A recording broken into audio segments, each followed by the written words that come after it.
Hello, I'm back again with another tag. I'm just gonna do the, what's it called? The Why Haven't I Read These Books Yet tag, which was a tag created by another Bibliophile Reads who basically stole the idea off Vibrati. Vibrati was just talking about books she hadn't read, and Greg, another Bibliophile Reads, thought that's a great idea for a tag, so just blindly stole the idea in the Great Booktube edition created by Steve Donahue. um, but it's great. It's all good. And it's a great tag. And it's right up my alley because I am surrounded by books I haven't read. And I'm not sure why, other than time mismanagement, I guess. um, that's the only reason. I'm just bad at reading, to be honest. So, the questions are, number one, a classic book. I don't actually know where I have it.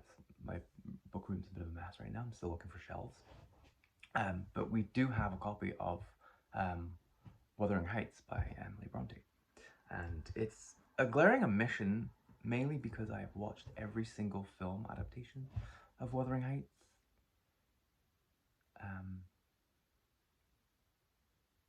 But I've never read it. So yeah, I probably should. And I've always had it around as well. So yeah, I don't know why I've not read it. I should do. It sounds very good. Number two, a fiction book. So for fiction book, I have Small Game Hunting by Megan Gale Coles.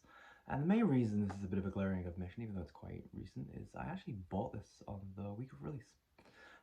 My friend used to work for House of Anansi, which is an independent publisher based in Toronto, and they recommended this to me. They said it was very good.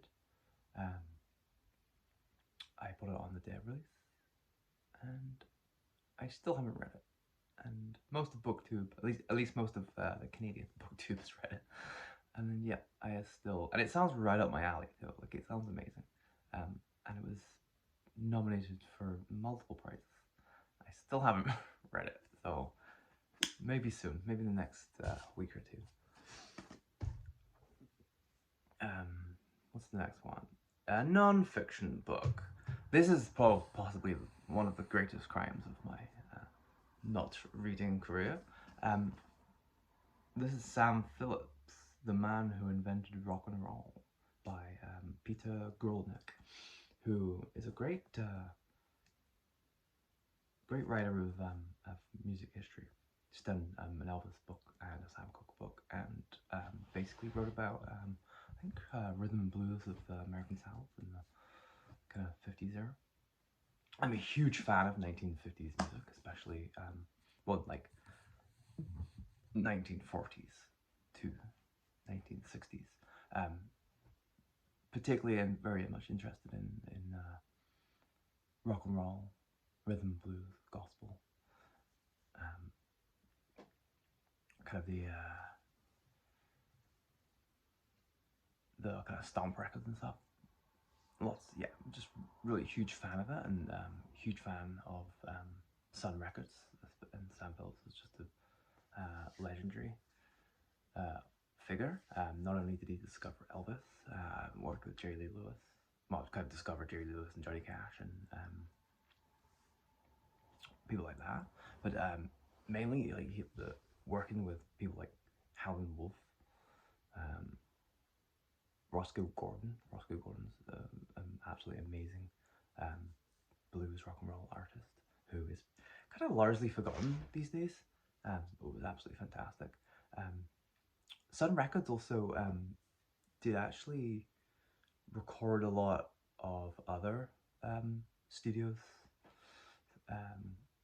music labels sessions. So I know some of the classic Chess Records music was recorded at Sun, so I guess like some of the Howlin' Wolf stuff. It Sam Phillips was being down in Memphis was very conveniently located for the emergence of rock and roll that was really coming out of the blues and rhythm blues southern tradition. among African Americans. And yeah, I'm obsessed with that, and I've wanted to read it since I think it came out in like 2015 or 2016, and I've wanted to read it ever since, and I just haven't. I don't know why.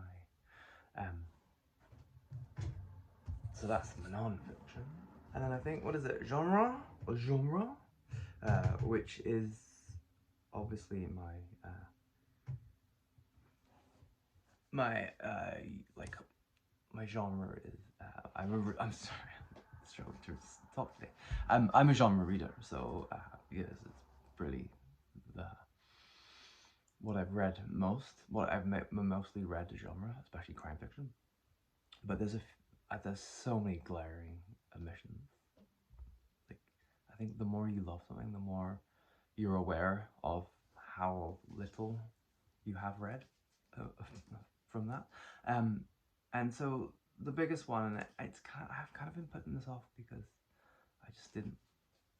I kind of wanted. It's almost like saving them, which is just stupid. Which is really just a silly kind of thing. Because I can read them I can read 10 times what I want, but I was almost kind of savoring them for time when I was. I just had a bit of time on my hands, and it never happened. But it's Dashiell Hammett.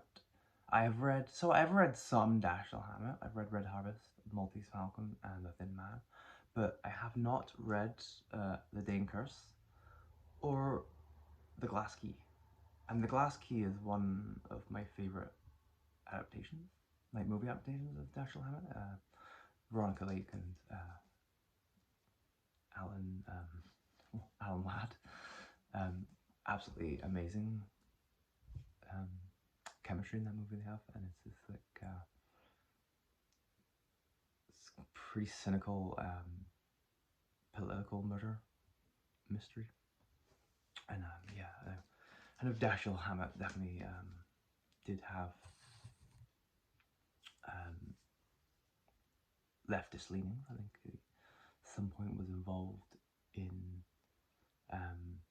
communist activities, even though he worked for the Pinkertons, which I think the Pinkertons was originally set up as during the Red Scare, during the first Red Scare.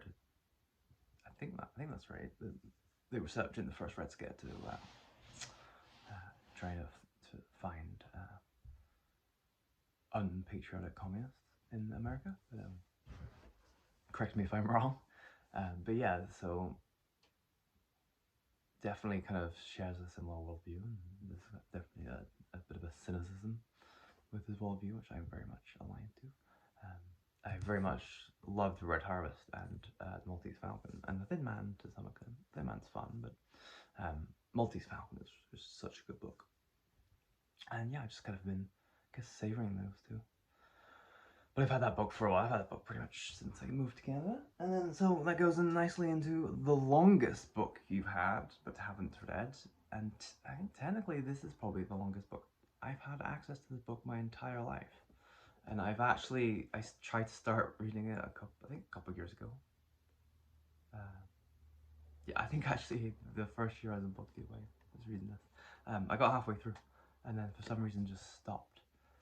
It's The Cruel Sea by Nicholas Montserrat, who was a great writer, mid 20th century and beyond. And he wrote a book about his, basically a fiction book, but about his experiences during World War II. And it's kind of set, I think there's basically there's a part where it's just every year of the war, and it's set on a ship. He served in the Navy, so it's kind of experiencing a ship throughout the whole war. And there's some humour, lots of sadness, particularly galling parts in it, which is probably why I stopped reading for a bit. I was pretty bummed out. But yeah, I think I will finish that off this year. That'll be my whole goal to set, and maybe I'll try and read all these other ones. And the last prompt is just to tag people, which I won't do because I think pretty much seen everyone do this already. But if you have not done it and you would like to, just feel free to go ahead, and I will see you all again soon. So bye.